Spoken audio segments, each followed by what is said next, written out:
Okay. So let us, we will continue it.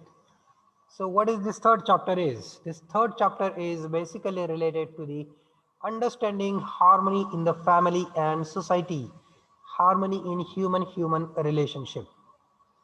मागचा chapter कशावरती dependent होता? तर मागचा चॅप्टर जो आहे, पाठीमागचा चॅप्टर जो आहे तो डिपेंड होता harmony in self and body. Clear? So मागचा चॅप्टर कशावर डिपेंड होता? Harmony in self and body. आणि आताचा जो चॅप्टर आहे तो कशावरती डिपेंड असणार आहे? Harmony in the family and society. Okay, 4 aspect असतात ना, 4 aspect: self, body, family, society. Clear? तर हे आपण बघतोय. आणि सेल्फ आणि बॉडीला जर आपण एकत्र धरलं, if will count self and body as one unit, then self body, this is one unit; family, this is second unit; society, this is third unit; and fourth unit is rest of the nature. Okay, so we have seen first harmony in self and body. So now we are going to see harmony in the family and society. So what it means is, it means harmony in human relationship. Clear? Generally when we talk about the society, generally we talk about the society, then society we consider is of human beings only. Okay, and the part of the nature the part of the nature excluding humans, we call it as the rest of nature. Clear? So when we count humans, then we count them in society. Everything other than human, we call them or we count them under rest of nature. Clear? Okay, so family क्या है? Family क्या होती है? Generally देखा जाए तो सबके पास family है. Everyone born in family. ऐसे वैसे तो देखा जाए तो कुछ एक्सेप्शनल केसेस छोडेंगे, काही एक्सेप्शनल केसेस सोडल्या तर प्रत्येक जण फॅमिलीमध्येच जन्माला आलेला आहे, है ना? आपण फॅमिलीमध्येच जन्माला आलेलो आहे. सो काय असतं फॅमिली? फॅमिलीला आपण काय म्हणू शकतो? कशामध्ये काउंट करू शकतो? बघूया. सो फैमिली को हम क्या कह सकते हैं? बेसिक यूनिट और building block of human organisation. Clear? Actually human को क्या क्या अच्छा लगता है? What we humans we accept, और हमारा नेचुरल एक्सेप्टेंस क्या है? सो हमारा नेचुरल एक्सेप्टेंस है कि ऑर्गेनाइज्ड रहना, है ना? आपने सीखा होगा आपके ज्योग्राफी में, है ना? You might have studied in your geography. मनुष्य हा कसला प्राणी आहे? सामाजिक प्राणी आहे, है ना? So means what? हमें लोगों में रहना अच्छा लगता है. Getting it? We humans like to live in organisation. Clear? So we all human like to work और लिव इन ऑर्गेनाइजेशन. ये हमारा नेचुरल एक्सेप्टेंस है. This is our natural acceptance. ठीक? अगर देखा जाए, आप कुछ जानवर होते हैं ना, वो समूह में रहना पसंद नहीं करते. त्यांना समूहाने राहायला नाही आवडत, वो समूह में रहना नहीं पसंद करते, है ना? They like to live individual. उन्हें अकेले रहना अच्छा लगता है. They don't live in groups. And some animals live in groups. और कुछ एनिमल्स है जो ग्रुप्स में रहते हैं, है ना? एनिमल्स में वो प्रकार होते हैं. यानी अगर आप देखेंगे डॉग्स, कैट्स, डॉग्स और कैट्स जो है ना, वो झुंड में नहीं रहते, समूह में नहीं रहते. But if you will see lions, lions, they live in group, they live in organisation. वो एक झुंड में रहते हैं, ऑर्गेनाइजेशन में रहते हैं. Getting it? Deer, if you see the deer, हरण, सो वो भी ऑर्गेनाइजेशन में रहते हैं, है ना? समूहात राहतात ते. Getting it? In the similar way we the humans like to live in organization. समूहात राहायला आवडतं आपल्याला. हमें समूह में रहना अच्छा लगता है. और उस समूह का बेसिक यूनिट, उसका बेसिक यूनिट क्या है? फैमिली है. हम समूह में रहना कहाँ पे सीखते हैं? तो हमारे फैमिली में सीखते हैं, है ना? लोगों के साथ रहना वो हम कहाँ सीखते हैं? हम हमारी फैमिली के अंदर सीखते हैं. So what family gives us? Family क्या देती है? It provides a base for appreciating, accepting understanding and practicing to live in relationship and harmony. Clear? Just wait.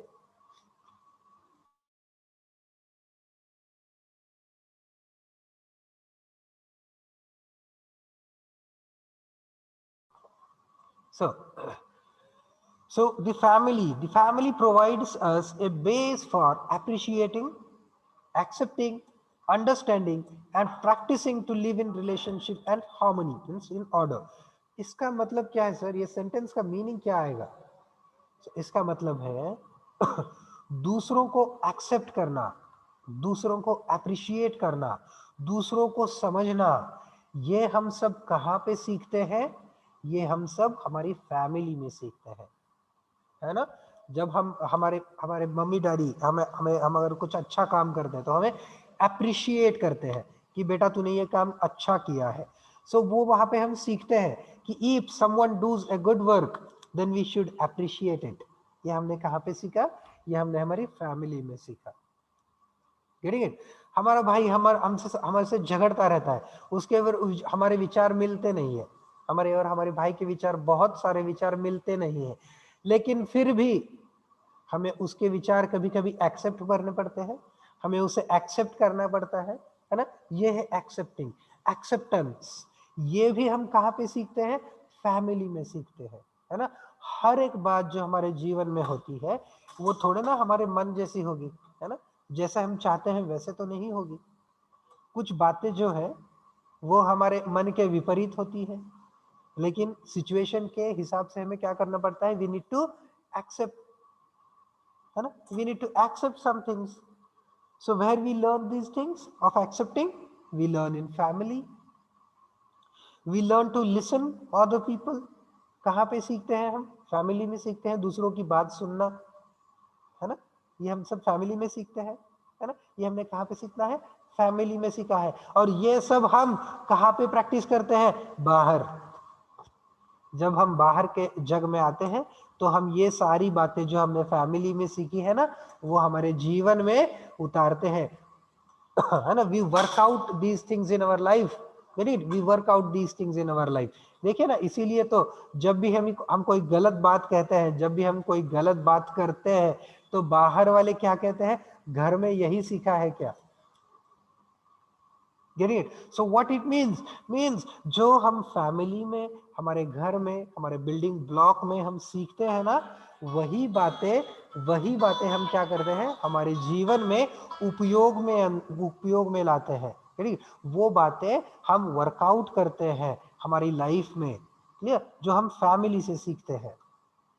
Getting it? So this is practicing these things in our life. So every human being is born in family and is part of family. The fulfillment of requirements of self and body begins from the family. जो fulfilment होती है ना, requirements of self and body, जो हमने पिछले chapter में देखा कि सेल्फ की रिक्वायरमेंट्स क्या है, बॉडी की रिक्वायरमेंट्स क्या है ना? ये सभी रिक्वायरमेंट्स फुलफिल होने की शुरुआत कहाँ से होती है? फैमिली से होती है. क्लियर? उस फैमिली को हम प्रॉस्परस कब कह सकते हैं? हम हमारी फॅमिली को प्रॉस्परस कब कह सकते हैं? मतलब म्हणजेच आपल्या फॅमिलीची भरभराट झालेली आहे, आपल्या परिवारची भरभराट झालेली आहे, आपण सुखी समृद्ध आहोत, हम समृद्ध हैं. वो हम कब कह सकते हैं? जब हमें हमारे फैमिली के रिक्वायरमेंट्स की राइट अंडरस्टैंडिंग होगी. अब फैमिली की रिक्वायरमेंट्स क्या होती है? We will see in further part. Right understanding of the requirements of family, producing more than the requirement.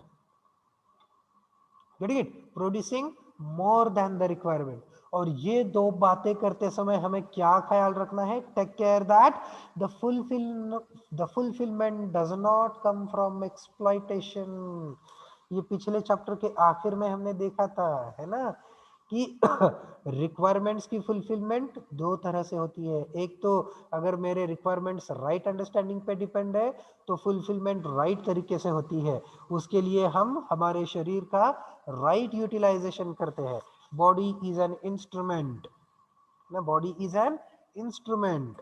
हमें उसका क्या करना है, we need to utilise it in right way, right utilisation of instruments, किसके लिए, to produce more than the requirements. कौन सी requirements, वही रिक्वायरमेंट्स जो राइट अंडरस्टैंडिंग पे डिपेंड है। ठीक है, अगर हमारी रिक्वायरमेंट्स राइट अंडरस्टैंडिंग पे नहीं है तो हम जो भी प्रोड्यूस करेंगे ना वो एक्सप्लॉइटेशन में जाएगा। क्लियर, वो एक्सप्लॉइटेशन में जाएगा। सो हमें ये ख्याल रखना है। देखिए वो जो इंग्लिश में था ना वो सभी यही हिंदी में है। मानव लक्ष्य को प्रमाणित करने का अर्थ में स्वेच्छा के साथ निश्चित मनुष्यों का समूह ही मानवीय परिवार है। परिवार वह आधारभूत स्थली है जहां मानव की भौतिक और भावनात्मक आवश्यकताओं की पूर्ति होती है। परिवार में बड़ों की भूमिका है कि वे अपने जीने में प्रमाण प्रस्तुत करें और बच्चे उनसे स्वयं स्फूर्त रूप में सही समझ को अर्जित करें। जैसे कि मैंने अभी कहा था कि हम फैमिली में क्या सीखते हैं, दूसरों को अप्रिशिएट करना सीखते हैं, दूसरों को एक्सेप्ट करना सीखते हैं, दूसरों को अंडरस्टैंड करना सीखते हैं। तो हम वो किससे सीखते हैं? सो वो बातें हम हमारे परिवार के जो बड़े सदस्य हैं उनसे ये बातें हम सीखते हैं। परिवार में बड़ों की भूमिका है ये कि क्या हम अपने जीवन में प्रमाण प्रस्तुत करें, है ना, लिव विथ एग्जाम्पल, एग्जाम्पल्स के साथ लिव कीजिए।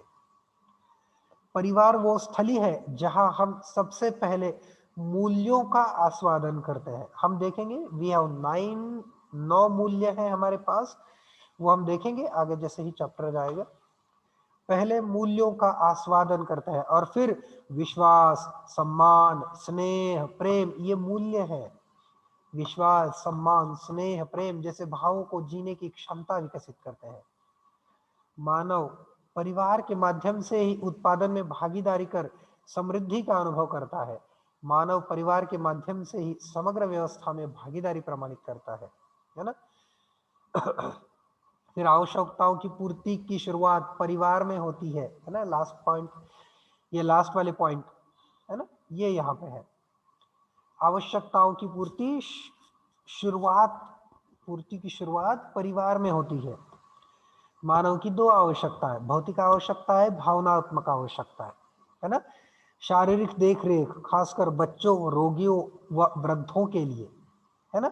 ये हम क्या देख रहे हैं, नीड ऑफ फैमिली, भौतिक, फैमिली की भौतिक रिक्वायरमेंट्स, शारीरिक देखरेख खासकर बच्चों, रोगियों और वृद्धों के लिए, और समृद्धि के लिए उत्पादन का क्रियान्वयन। भावनात्मक क्या है, पोषण, संरक्षण और सही समझ को विकसित करना बच्चों के लिए, सही समझ को जीना और प्रमाणित करना बड़ों के लिए। ये बच्चों ने ये करना चाहिए और बड़ों ने ये करना चाहिए। समृद्धि का मतलब है कि परिवार अपनी भौतिक आवश्यकताओं को पहचानता है, अपनी आवश्यकता से अधिक उत्पादन कर पाता है और वह उत्पादन की विधि मानव और प्रकृति दोनों का शोषण नहीं करती। ये लास्ट वाले 3 sentences, right understanding of the requirements, producing more than the requirement, and take care that it should not come under exploitation, शोषण नहीं होना चाहिए। Clear? Okay, so we will go ahead with feeling of relationship as the basis for harmony in the family। मतलब क्या, हमारे मन में पहले क्या जागृत होनी चाहिए, feeling of relationship. someone is noisy.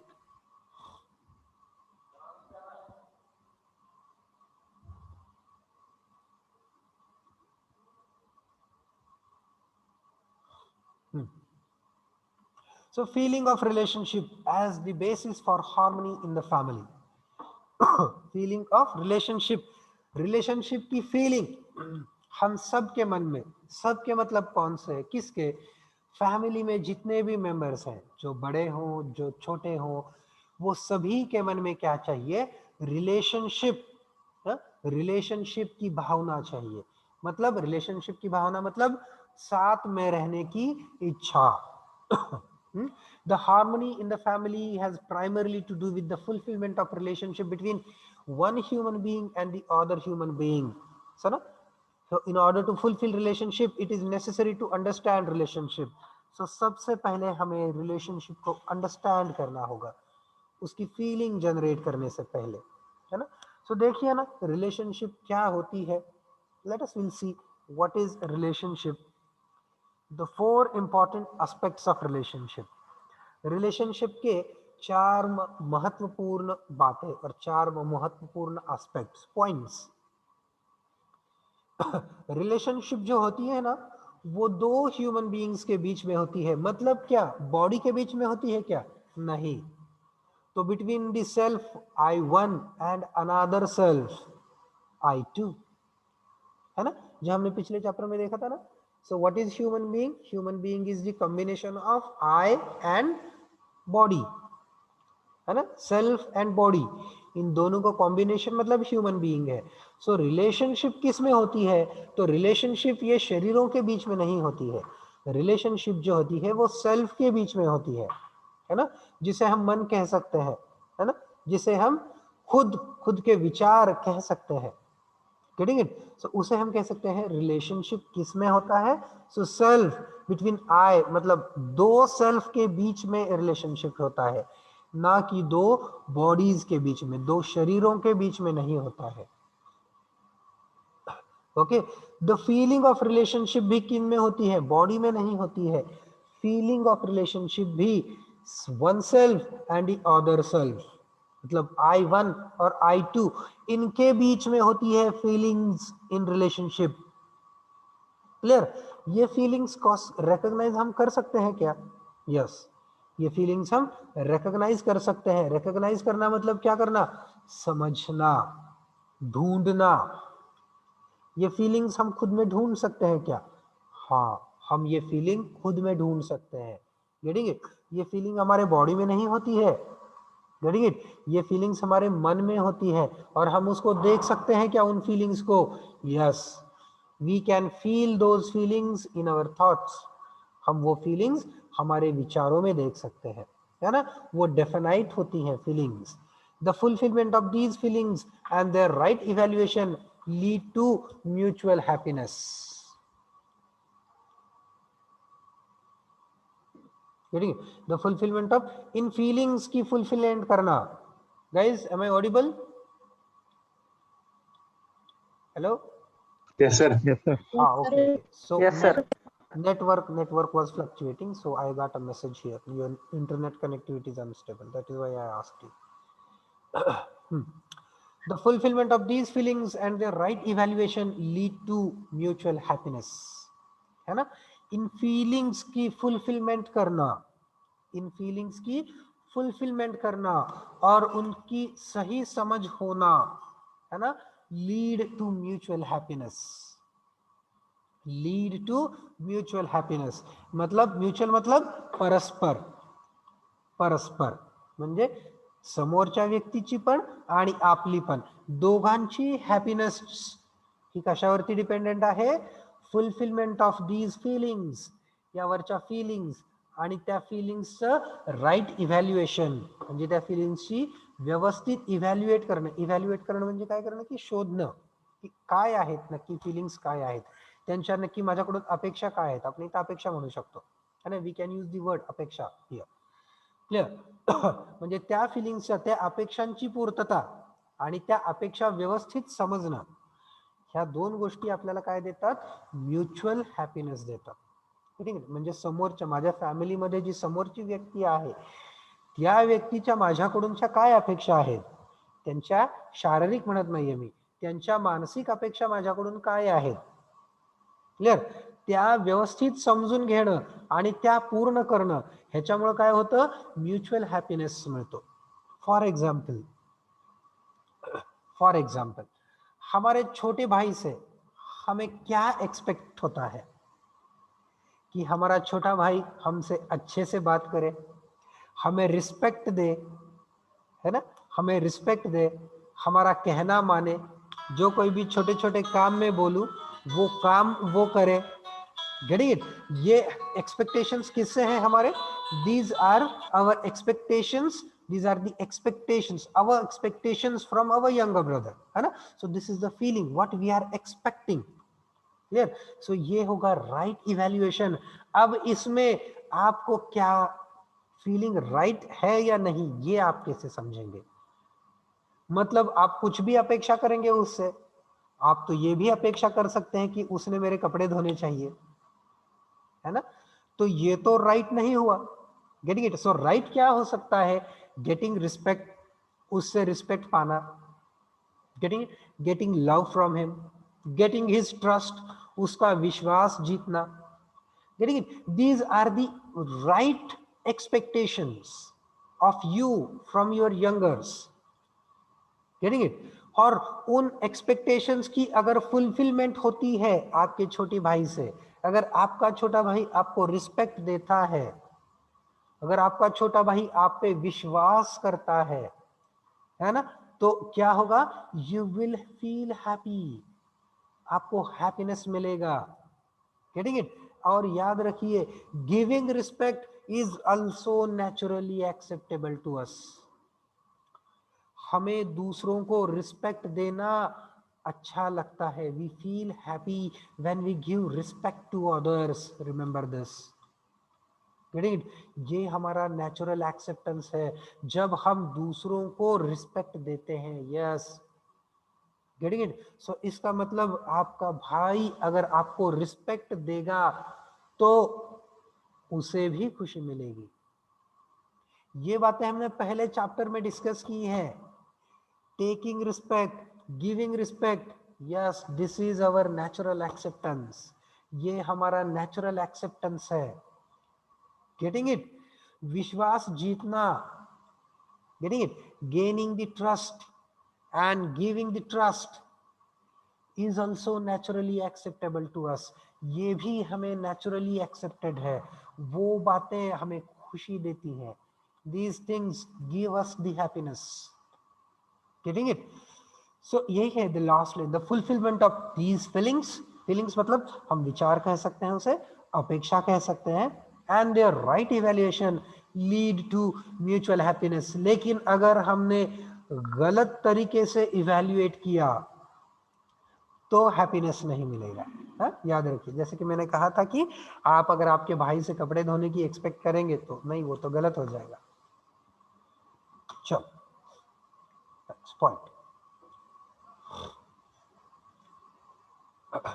अब ये 4 पॉइंट्स हम थोड़े थोड़े इलेबोरेट करेंगे. सब पहला पॉइंट हमने डिस्कस किया है, फिर भी एक बार देखते हैं.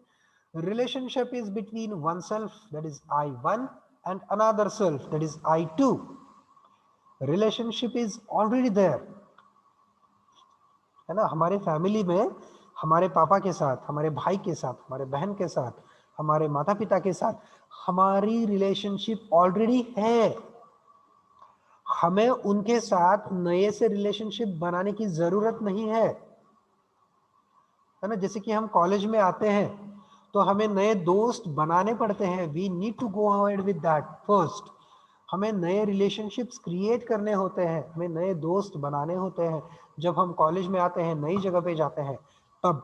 लेकिन फैमिली में, आपके फैमिली में रिलेशनशिप ऑलरेडी है. You don't need to construct.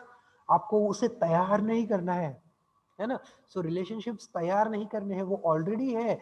हमें बस करना है तो क्या करना है, उस रिलेशनशिप को अंडरस्टैंड करना है. उस रिलेशनशिप को अंडरस्टैंड करना है मतलब क्या करना है, उस रिलेशनशिप में एक्सपेक्ट क्या किया गया है, एक्सपेक्टेड क्या है उस रिलेशनशिप में, उस रिलेशनशिप की फीलिंग्स क्या है, उन फीलिंग्स को, उन एक्सपेक्टेशंस को हमें अंडरस्टैंड करना है. और बाद में हमें क्या करना है, उसे फुलफिल करना है. We need to fulfil. It is the self which is recognizing the relationship and not the body. Relationship को रिकॉग्नाइज कौन करता है, रिलेशनशिप को समझता कौन है, सो वो सेल्फ करता है, सेल्फ समझता है, नॉट की body. It is the self which relates to the other and not the body. मतलब हमारा दूसरों के साथ जो रिलेशन है ना, वो किसके साथ है? तो सेल्फ के साथ है। हमारे सेल्फ का दूसरे के सेल्फ के साथ रिलेशन है। इट इज द सेल्फ, ये सेल्फ है जो हमें रिलेशन में रखता है, which relates to other self से, and not the body, body नहीं है। दूसरा मुद्दा, there are feelings in relationship in one self for the other self, है ना? फीलिंग्स होते हैं, feelings are in the self not in the body. We have seen in last chapter, पिछले chapter में हमने देखा है ना? बॉडी में फीलिंग्स नहीं होती है, feelings are in the self. ये हमने किस पॉइंट में देखा था? हमने देखा था ना, requirements of self and requirements of body. So उसमें देखा था हमने, feelings are the requirements of self. It is the self which has the feelings and which recognizes the feelings. To understand relationship, one has to understand the self and the naturally acceptable feelings in the self. हमें अगर relationship को समझना है तो हमें क्या समझना होगा? हमें सेल्फ को समझना होगा। कौन से सेल्फ को? खुद के या सामने वाले के? दोनों। हमें पहले क्या करना होगा? दोनों के सेल्फ को समझना होगा। And naturally acceptable feelings in the self. Naturally acceptable feelings कौन से होते हैं सेल्फ के? वो सी, नेचुरली एक्सेप्टेबल का मतलब ये नहीं कि जो मेरे लिए नेचुरली एक्सेप्टेबल है वो मेरे भाई के लिए नहीं है, जो मुझे नेचुरली एक्सेप्टेबल है वो मेरे पिताजी को नेचुरली एक्सेप्टेबल नहीं है। नहीं, ऐसे नहीं होता। नेचुरली एक्सेप्टेबल की डेफिनेशन हमें पहले चैप्टर में देखी है। नेचुरली एक्सेप्टेबल हम किसे कहते हैं? जो बात सबको एक्सेप्ट हो, जो बात independent of gender, independent of age, independent of religion, independent of time है, वो ही नेचुरली एक्सेप्टेबल है। जो बात जेंडर पे डिपेंड नहीं करती, जो बात किसी धर्म पे डिपेंड नहीं करती, जो बात किसी प्रदेश पे डिपेंड नहीं करती, जो बात किसी वक्त पे डिपेंड नहीं करती, उस बात को कहा जाता है नेचुरली एक्सेप्टेबल। Getting it? मतलब जो नेचुरली एक्सेप्टेबल मुझे है वही नेचुरली एक्सेप्टेबल सबको होता है। Rather in contrast we can say, जो सबको नेचुरली एक्सेप्टेबल है वो मुझे भी नेचुरली एक्सेप्टेबल है। Getting it? So this is how, हमें पहले ये देखना है, हमें पहले खुद को अंडरस्टैंड करना है, खुद की नेचुरल एक्सेप्टेबल बातें कौन कौन सी है ये हमें समझना है। Getting it? Let us will go ahead with next point. जो तीसरा पॉइंट है वो the feelings, these feelings can be recognized। ये फीलिंग्स जो है ना वो हम रिकॉग्नाइज कर सकते हैं। वो फीलिंग्स क्या है? वो डेफिनाइट है। ये फीलिंग्स जो सभी है ना, वो फीलिंग्स कैसी होती है? डेफिनाइट होती है। डेफिनाइट मतलब लिमिटेड, अनलिमिटेड नहीं है। देयर आर 9 फीलिंग्स, 9 फीलिंग्स है। ये प्रस्ताव है, प्रपोज किया है यहाँ पे। Getting it? It is proposed there are majoritarily 9 feelings. Majoritarily there are 9 feelings जो यहाँ पे हमने प्रस्तावित की है। क्लियर? सो इन ये 9 फीलिंग्स को हम डिटेल में भी पढ़ने वाले हैं, what these 9 feelings are actually. Clear? So let us see. There are 9 feelings in a relationship are proposed here. These are the feelings which we can understand, which we can ensure within ourselves, which we can share with others, and thus ensure mutual fulfillment in a relationship. ये जो 9 feelings है ना, ये 9 feelings को हमें क्या करना है? समझना है। सबसे पहले इन 9 फीलिंग्स को हमें समझना है, अंडरस्टैंड करना है। उसके बाद इन फीलिंग्स को हमें खुद के अंदर इनकॉर्पोरेट करना है, इनकलकेट करना है खुद के अंदर, है ना। We need to implement in our living. ये 9 फीलिंग्स को हमें अपने लिविंग में इंक्लूड करना है, क्लियर। और उसके बाद हमें दूसरों के साथ शेयर भी करना है। ये जो फीलिंग्स है ये नेचुरली एक्सेप्टेबल है। These are the feelings which are naturally acceptable to us in the relationship with the other human being, है ना। ये 9 फीलिंग्स जो है ना वो नेचुरली एक्सेप्टेबल है, मतलब ये हर एक को एक्सेप्टेबल है, ये 9 फीलिंग्स। सो इसलिए हमें क्या करना है, इन 9 फीलिंग्स को हमें सबसे पहले समझना है। उसके बाद ये 9 फीलिंग्स को हमें अपनी लाइफ में इनकॉर्पोरेट करना है। इनकॉर्पोरेट करना है मतलब हमारे जीवन में हमें इसे यूज करना है, इम्प्लीमेंट करना है। You need to build trust, you need to give respect, take respect, है ना। ये सब हमें खुद में पहले इम्प्लीमेंट करना है। उसके बाद ये फीलिंग्स हमें दूसरों के साथ शेयर करनी है। ये जो फीलिंग्स है वो नेचुरली एक्सेप्टेबल है, यानी कि अगर आप ये दूसरों के साथ शेयर करेंगे तो दूसरे लोग भी हैप्पीनेस पाएंगे, they also will become happy. So ये कौन सी 9 फीलिंग्स है, देखते हैं। Trust, respect, affection, care, guidance, reverence, glory, gratitude, love. सबसे ऊपर आता है लव, सबसे बेस में है ट्रस्ट, है ना। ट्रस्ट लिखा है ना, फाउंडेशन वैल्यू। फाउंडेशन वैल्यू, ये 9 जो वैल्यूज है ना, ये 9 वैल्यूज है, फीलिंग्स कह सकते हैं या फिर वैल्यूज कह सकते हैं। ये 9 वैल्यूज, ये 9 फीलिंग्स की सबसे बेस क्या है, सबसे बेसिक वैल्यू कौन सी है, फाउंडेशन की वैल्यू कौन सी है, ट्रस्ट। उसके बाद सब आता है, और सबसे ऊपर at the very top what comes is love, है ना। होता है ना, बिल्डिंग होती है तो बिल्डिंग में सबसे पहले फाउंडेशन लगता है ना। और उसके बाद है ना हम स्टोरीज बढ़ाते जाते हैं, तो सबसे टॉप वाली स्टोरी लव है। Get it. सो अभी ये सर रिस्पेक्ट, ट्रस्ट सुना है, रिस्पेक्ट सुना है, अफेक्शन क्या हो सकता है, केयर सुना है, गाइडेंस सुना है, ये रेवरेंस क्या हो सकता है, ये ग्लोरी क्या हो सकता है, ये ग्रेटिट्यूड क्या हो सकता है। देखिए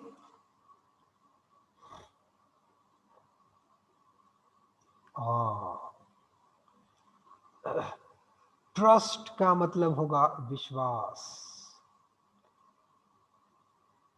ट्रस्ट का मतलब है विश्वास, रिस्पेक्ट का मतलब है सम्मान, अफेक्शन का मतलब है ममता, केयर का मतलब होगा स्नेह। सर ये कुछ नहीं समझ रहा, केयर का मतलब स्नेह कैसे हो सकता है। Don't worry, we are going to discuss in detail.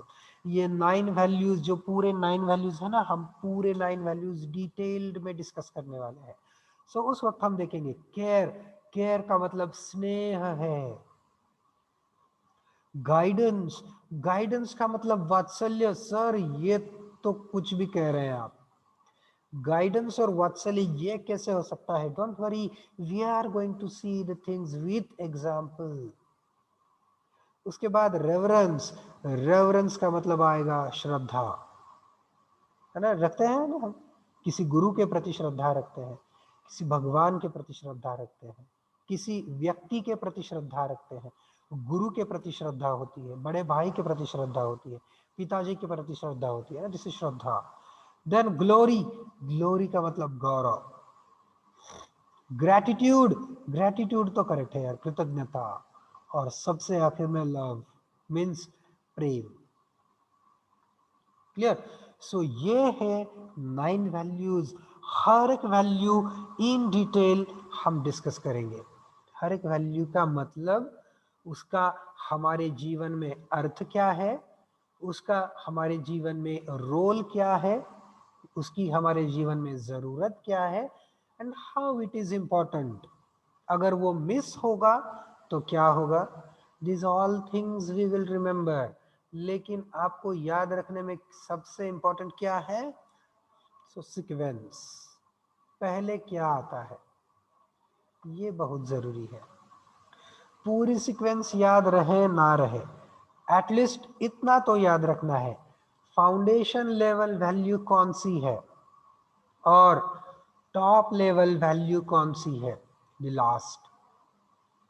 So foundation level में ट्रस्ट आएगा और सबसे ऊपर आएगा love, Prem. Get it? So we are going to see the things in detail. ठीक है, so it's 2:50. So I guess we should stop for today.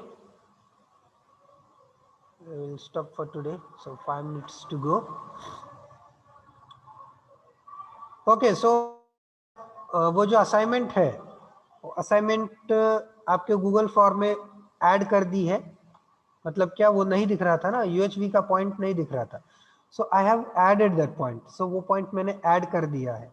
सो आप अभी असाइनमेंट अपलोड कर सकते हैं उस गूगल फॉर्म में। ओके, सो ये सभी आपके असाइनमेंट्स वगैरह सभी एक जगह पे हम इकट्ठा करने वाले हैं। So we are going to collect all the things at a single place on our Google Drive, so that will be good for evaluation purpose. और अभी जो है हमने तीसरा चैप्टर शुरू किया है, देखिए। सो तीसरा चैप्टर नोट्स में ये जो 3 है ना, हैंड आउट 3, ये हमारा तीसरा चैप्टर है, ठीक है। सो याद रखिए, this is our third chapter. Okay,